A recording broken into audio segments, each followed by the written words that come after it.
Hello, Dungeons & Dragons fans. This is author T.H. Leatherman. And Ashton. And today we're going to go over what it takes to make a D&D character. What is the process and what do you have to have on the D&D character sheet? So, the first thing you need to do here is start with the idea. What is your character going to be? What role is he going to fill in the party, and what kind of character do you want to play in the adventure? First off, what does the party need? A party usually consists of a tank, a damage dealer, a healer, and a troubleshooter. This is usually filled in by a cleric, a paladin or fighter, a wizard, and a bard or other arrangements. The next thing we do is we determine what sort of class we're going to be. And that is largely depends on what is needed in the party. Now, if you're going to be a certain class, there may be a certain subclass that goes along with it. So today we're going to be making a sorcerer, and under the sorcerer there is dragon blood and there's wild magic. But if you're going to be a bard, you might choose valor or lore as the war college that you belong to. If you're going to be a cleric, you might choose to be a life cleric because you need a healer, and that's what life clerics are good for. After choosing a class, it's a good idea to pick a good race to go along with it. Like, for when choosing sorcerer, you might choose half-elf because they get a +2 in charisma, and sorcerers need to use charisma to use their magic. And that's something to keep in mind, is that when you're choosing a class, you have certain adjustments that are racial. Humans are kind of great because they get a +1 to all their stats, but in this case we're using a half-elf for that +2 to charisma.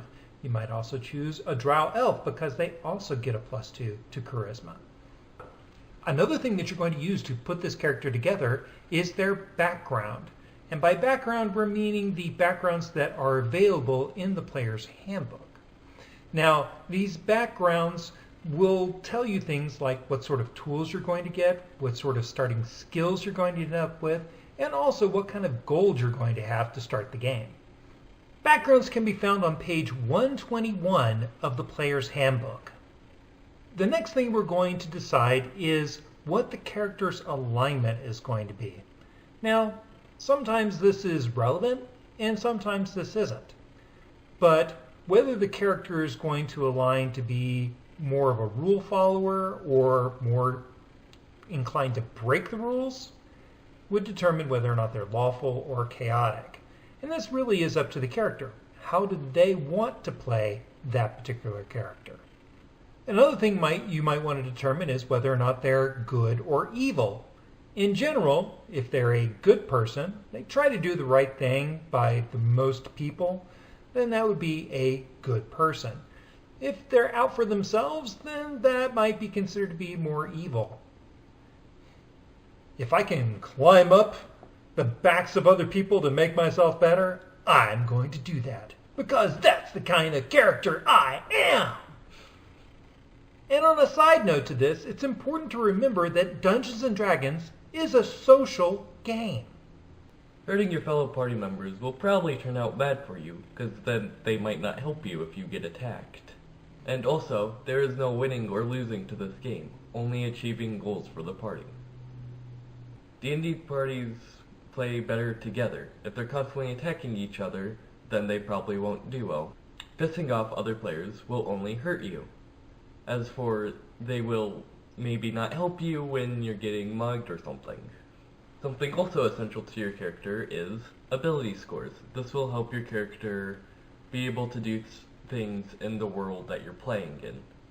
So ability scores are things like how strong you are, how skilled you are, how intelligent you are, how well you figure things out.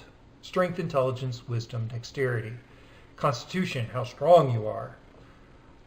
These scores help you overcome certain obstacles and influence how well you do certain skills. So getting the best score possible out of the skills that you're going to need is very important. There are 3 main ways to do your ability scores. You can roll 4d6 and add the top 3 together. The second method is scoring them with 15, 14, 13, 12, 10, and 8. The final main method is point buy. You have 8 points in each score, and you have 27 points to buy everything with. Scores above 13 cost more points. So one of the house rules that I have using the 4d6 method is that the total cannot equal more than 72. This prevents people from getting overpowered characters. If you have a character which has 15 for all stats and above, then there's no weakness for the character, so why do they need any of the other party members? It encourages the party members to work together. Each one has their part to play, and that way they can rely on each other, as the party is supposed to do, in solving each adventure. Now, the highest score in your abilities should be whatever the primary stat for your particular class is. So today we're making a sorcerer, and so that sorcerer is going to have a high charisma score since that's what they use to cast spells. So what we did today is we used the assign the number method, 15, 14, 13, and so forth. We assigned 15 to charisma since that's our primary stat, and then we added the half-elf plus 2 to charisma and made that score a 17. Pretty good score. So the next thing we're going to do is we're going to take the pluses and minuses that are generated by these ability scores and we'll move them over to the saving throws and skills, which are on the next part of the character sheet. This way we have a good starting point. Now, some of these aren't going to be relevant. We of course can't be skilled in everything, so we're going to bubble the ones that we are going to get for either choosing things that are particular to our race or our class. And of course, as we go through the character sheet, we'll be able to add a few more onto this. Those are going to be the things that we're going to go with those statistics. And of course, we want to go with those skills that are going to be more in line with what we have chosen as pluses in our ability score. So your passive perception is going to be equal to 10 plus your wisdom modifier, plus if you took the skill perception, you'll be able to add the modifier for that as well. This is how likely it is you're going to notice something just by walking into a room. Oh, there's a book on the shelf over there. Or perhaps you're walking through the room and whistling, looking at nothing, and noticing nothing. Next we have language, skills, and equipment. Language is usually what you choose when choosing a background and what your race is. So the languages we chose was Common, Draconic, Elvish, and Sylvian. So Sylvan is kind of an older form of Elvish, so if you're translating ancient Elvish runes, that's where that might come in handy. Now, these particular languages came from being a half-elf, and we took a background of Sage. We took Sage? Yep, we took Sage. We took Sage, and so the other languages came from that. Also, being a sorcerer and having dragon blood, Draconic seemed like the right choice for there as well.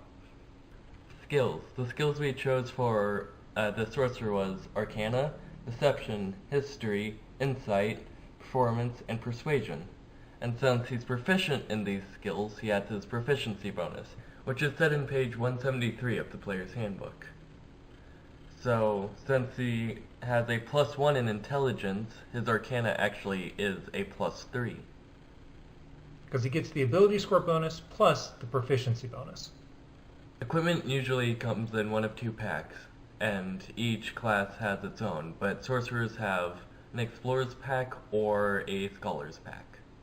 Should also be noted that these backpacks are determined by the player's background.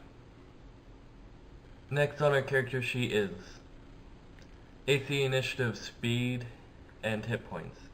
Now, in this case, our sorcerer isn't going to be wearing any armor, so we took the Dragon Blood background, the Dragon Blood subclass of the sorcerer, in which case he ends up with a 13 natural armor class plus his dexterity bonus, which gives him an AC of 15.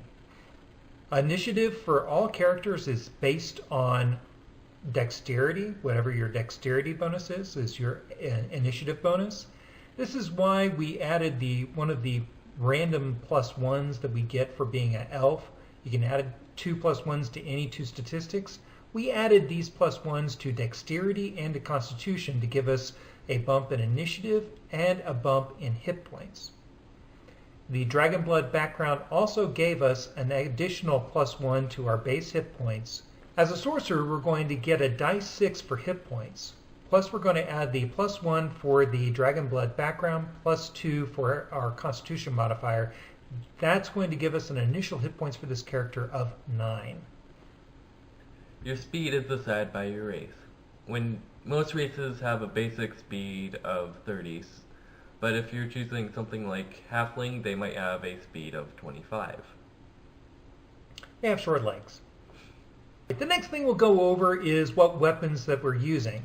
So for a sorcerer, we're going to have some hand-to-hand weapons. We're going to have some daggers and a light crossbow, but primarily we're going to be using spells to attack with. So when you're attacking, there are going to be two sorts of hit modifiers. One is the ability for you to hit your target. Now, this is going to be your to-hit bonus. So if it's a finesse weapon, something that you use dexterity to use, you're going to use your dexterity modifier plus your proficiency bonus. If it's a strength-based weapon, then you're going to use your strength modifier plus your proficiency bonus. This is your ability to hit the target better. That is if you're proficient in said weapon. Right. So now, once you hit, then you have the damage modifiers. So it's going to be whatever die that particular spell or weapon does, plus whatever ability modifier goes with that particular weapon. In this case, if we're a sorcerer, we're going to get to use that charisma modifier to add to the damage of the spell that we're using. However, if we're using a weapon, depending on whether or not if it's a finesse weapon, we're going to use dexterity. If it's a strength weapon, we're going to be using our strength modifier to modify that damage. Something to note here is that not all spells add modifiers to them. They are just basic damage. The next thing that you're going to be putting onto your character sheet is personality, ideas, flaws. These are things that make the character who they are in the story. Remember, the Dungeon Master writes the plot, it's the characters that write the story. So the player's handbook is going to have a list of ideals that go with a particular background that you can choose from. Feel free to modify this if something works better with your character. Spellcasting. Some things have spell saves. This will be 8 plus their ability modifier plus their proficiency. Drow have spell saving, and it's really good when someone's trying to attack their mind with the spell. Spell attack is ability modifier plus proficiency. You can only learn a certain number of spells based on your class. Unless you're cleric, then you have the entire spell book to use. But it's important to know that you can only keep a certain number of spells at a time, and so there's a table for each class that says how many of each spell that you can know and how many of each spell you can keep in your memory or your body at one time. The spells can be found on page 207. So for our sorcerer, we've taken the cantrips of Firebolt, Mage Hand, Minor Illusion, and Chill Touch. I was thinking about putting Mage Armor in there, but since we took the Dragon Blood, it turned out not to be necessary. And for first level spells, we used Burning Hands and Detect Magic. Detect Magic is an all-around useful utility spell, and Burning Hands does a fair amount of damage for a first level spell. At the beginning of the day, or after a long rest in a party, you have to decide what you want prepared for your character. I usually have damage spells prepared for my character and Detect Magic, so I can deal a ton of damage, and when I think something's off, I can use Detect Magic. Okay. It's important to remember that you do not need to memorize cantrips. Those are spells that are so easy you can cast them over and over and over again. Infinitely. Anyway, we hope you've enjoyed this episode. I am author T.H. Leatherman. And I'm Ashton. And until next time, enjoy playing D&D.